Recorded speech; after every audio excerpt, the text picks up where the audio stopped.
What's up, guys? Welcome to English Chuchelka School podcast. This is the show for people who want to speak English confidently.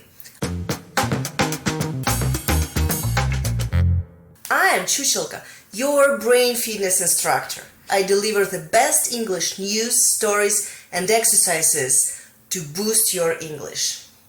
Today, we are talking about ghost towns. A ghost town or deserted city is an abandoned place. When natural disasters or radioactive threats forced residents to flee, these towns were left entirely empty and are now a source of intrigue. The author of Ghost Towns of Texas, Lindsay Baker, defines a ghost town as a town for which the reason for being no longer exists. As simple as that. Why would people abandon their hometown? Ghost towns or deserted cities end up abandoned because the main economic activity fails, or due to natural or human-caused disasters such as floods, droughts, government actions, war, pollution, or nuclear disasters. The abandoned cities stretch throughout the world and are rumored to be extra eerie. Not all of them are rumored to actually be haunted places, but some do have spirits of former business owners or residents wandering around. In recent decades, heritage tourism has given some ghost towns a second chance, attracting visitors from around the world.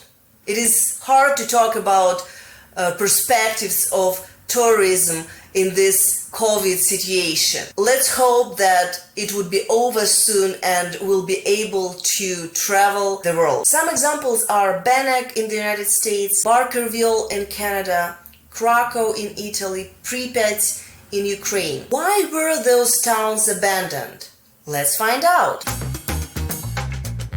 Some places have been abandoned at a single point in time, while others have been gradually depopulated.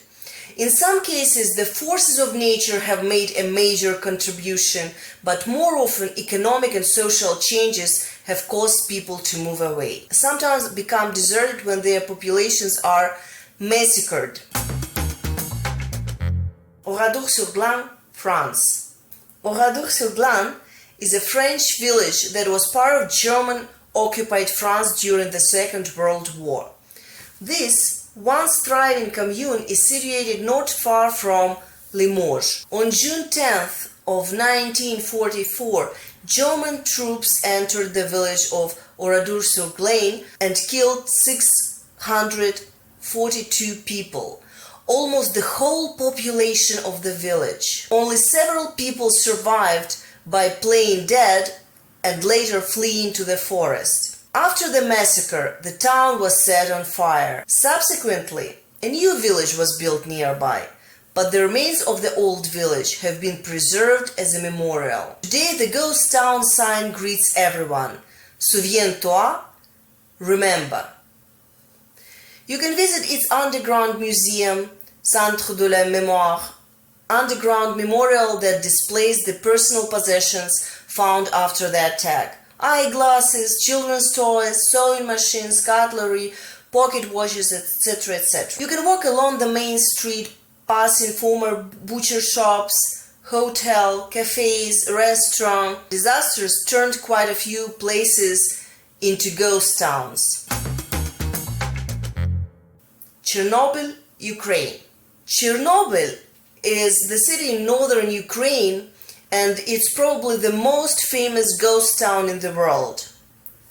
Pripyat also became an abandoned ghost town after the Chernobyl disaster. After the Chernobyl disaster of 1986, the cities of Pripyat and Chernobyl were evacuated due to dangerous radiation levels within the area.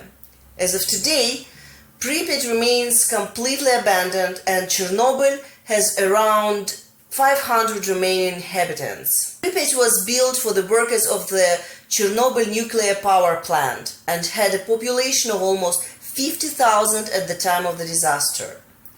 The Chernobyl tragedy is by far the worst nuclear disaster the world has ever seen. If you haven't seen the HBO show Chernobyl, you should. You definitely should. Today the question is whether it is safe to visit Pripyat and the surroundings. It could take several centuries before the towns are once again safe for living. The zone of alienation is considered relatively safe to visit, and several companies offer guided tours around the area. Its buildings have decayed and wild animals roam through apartments, sports complexes, and an amusement park. In the town post office, hundreds of letters from 1986 still wait to be mailed. Hashima Island, Japan. The ruined buildings of Hashima, famous as the nickname Gunkanjima, Worship Island in Nagasaki. Today, Hashima Island is a labyrinth of concrete and deserted buildings which was once one of the most densely populated places in the world. The small island off the coast of Nagasaki was first settled in 1880s as an undersea coal mining colony. It was later purchased by Mitsubishi, which built some of the world's first multi-story concrete buildings. Hashima was full of activity for the next several decades, especially during World War II, when the Japanese forced Korean and Chinese people to work in the mines.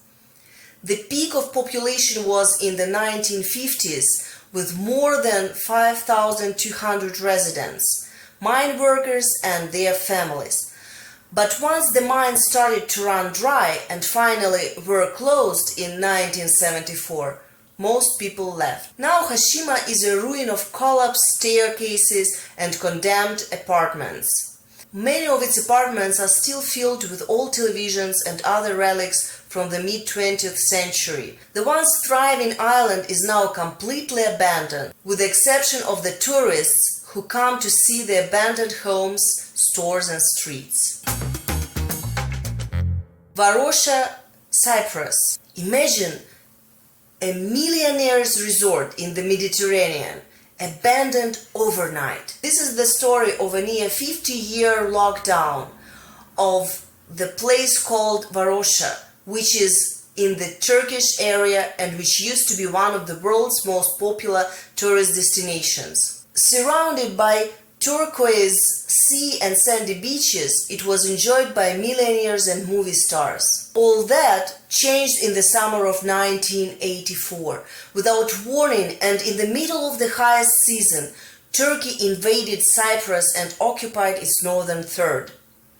The city of Famagusta came under Turkish control, and it has remained abandoned ever since.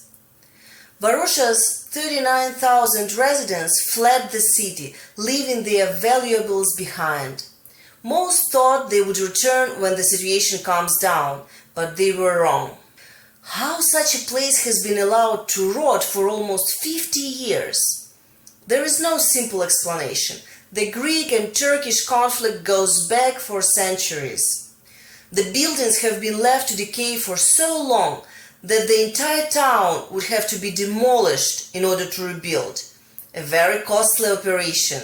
The few people who have visited the place describe it as a haunted ghost town. Trees have grown through the floors of restaurants and homes. Sunbathers replaced by sea turtles nesting on the beaches. What is left stands as a spooky time capsule of the 1970s. Tables are still set for breakfast, and designer clothing still hangs on the racks of abandoned shops. On the 8th of October 2020, some parts of the Varosha were opened to all for the first time in 46 years. And with this whole COVID situation, it is impossible right now, but I hope in the future we'll all enjoy visiting one of those haunted ghost towns. Which of these ghost towns would you like to visit? You've been listening to the English Gym podcast, the #1 English show for people who want to get their English skills to the next level. Be sure to turn in for my next episode.